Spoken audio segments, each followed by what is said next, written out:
आज की वीडियो में आप जानेंगे विजया एकादशी की सही तिथि क्या है, गृहस्थों को विजया एकादशी का व्रत किस दिन रखना चाहिए और विजया एकादशी का पारण किस दिन और किस समय करना सही होगा। ओम नमः शिवाय। जय श्री कृष्णा। आप सभी का सनातन धर्मसार चैनल पर बहुत बहुत स्वागत है। विजया एकादशी का व्रत फाल्गुन माह के कृष्ण पक्ष की एकादशी तिथि को किया जाता है। इस व्रत का वर्णन पद्म पुराण एवं स्कंद पुराण में मिलता है। शास्त्रों में इस प्रकार से वर्णित है कि गंभीर से गंभीर परिस्थितियों एवं विशिष्ट कार्यों में यदि विजय की प्राप्ति चाहिए तो साधक को यह व्रत जरूर करना चाहिए। यह व्रत विजय को सुनिश्चित करता है। तो जो भक्त एकादशी का व्रत धारण करते हैं उन्हें श्री हरि की कृपा अवश्य ही प्राप्त होती है, और जो भक्त किसी कारणवश इस व्रत को धारण करने में असमर्थ है उन्हें विजया एकादशी के दिन श्री हरि और माता लक्ष्मी की पूजा अवश्य करनी चाहिए तथा विजया एकादशी व्रत कथा को भी अवश्य ही सुनना चाहिए। इससे भी आपको श्री हरि और माता लक्ष्मी की कृपा अवश्य ही प्राप्त होगी। यदि आप विजया एकादशी व्रत कथा सुनना चाहते हैं तो इस चैनल के माध्यम से आप इस कथा का श्रवण कर सकते हैं। साथ ही विजया एकादशी पर विजय प्राप्ति हेतु क्या उपाय करना श्रेष्ठ होगा यह भी इस चैनल पर बताया गया है। कृपया करके इस वीडियो को भी एक बार अवश्य देखें। ऐसा माना जाता है कि जगत के पालनहार भगवान विष्णु से ही एकादशी की उत्पत्ति हुई है। विजया एकादशी का व्रत शत्रु पर विजय और वाजपेय यज्ञ के समान फल देता है।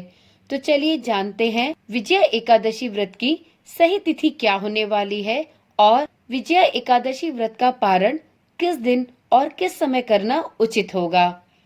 हर महीने के कृष्ण और शुक्ल पक्ष की एकादशी तिथि को भगवान विष्णु और माँ लक्ष्मी की पूजा और व्रत करने का विधान है। इस वर्ष फाल्गुन माह की कृष्ण पक्ष की विजया एकादशी का व्रत 2 दिनों का है। 2 दिनों का व्रत होने की वजह से लोगों में संशय की स्थिति बनी हुई है कि हमें किस दिन का व्रत धारण करना चाहिए। तो परेशान ना होते हुए आप इस वीडियो को पूरा देखें और यह सुनिश्चित करें कि आपको किस दिन का व्रत धारण करना चाहिए। इस बार विजया एकादशी का व्रत 2 दिनों का मान्य होगा और अलग अलग संप्रदायों के लोग अलग अलग दिनों में इस व्रत को रखेंगे। ऐसा माना जाता है कि जब भी एकादशी का व्रत 2 दिनों का होता है तो उसमें पहले दिन का व्रत गृहस्थों को रखना चाहिए और दूसरे दिन का व्रत वैष्णव संप्रदाय, साधु संत और इस्कान के लोगों के लिए होता है। तो यदि आप एक गृहस्थ हैं तो आपको 6 मार्च के दिन विजया एकादशी का व्रत करना मान्य है। 7 मार्च को वो लोग विजया एकादशी का व्रत रखेंगे जिन्हें मोक्ष की प्राप्ति की कामना हो या फिर वह वैष्णव संप्रदाय या इस्कान से संबंधित हैं। इस प्रकार से आप अपनी मान्यता के अनुसार 6 या 7 किसी भी दिन व्रत को धारण कर सकते हैं। जो लोग 6 मार्च को विजया एकादशी का व्रत रखेंगे वे सूर्योदय के साथ ही भगवान विष्णु की पूजा कर सकते हैं, क्योंकि उस समय से लाभ उन्नति मुहूर्त रहेगा।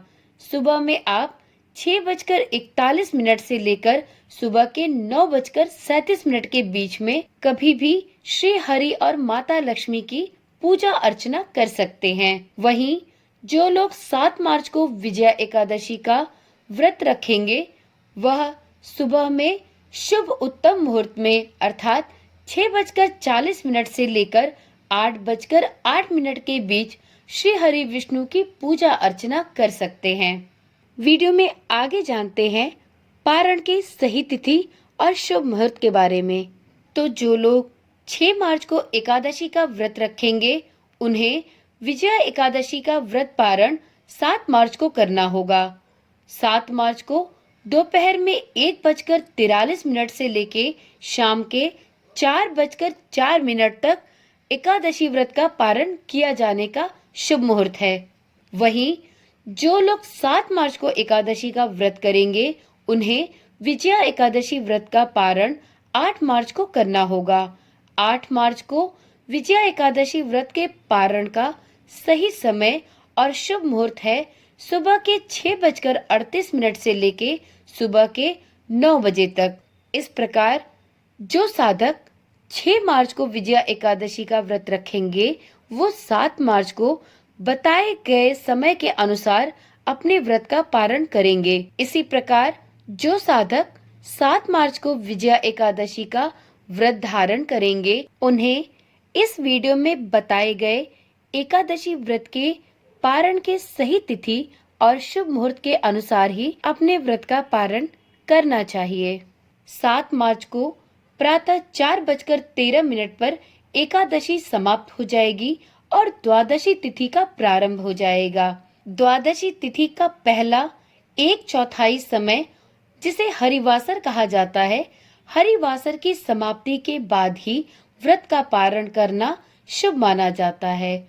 इसलिए जो लोग भी 6 मार्च को व्रत रखेंगे, वह 7 मार्च को द्वादशी तिथि के 1 प्रहर पूरे होने के बाद अर्थात हरिवासर की समाप्ति के बाद अपने व्रत को खोल सकते हैं।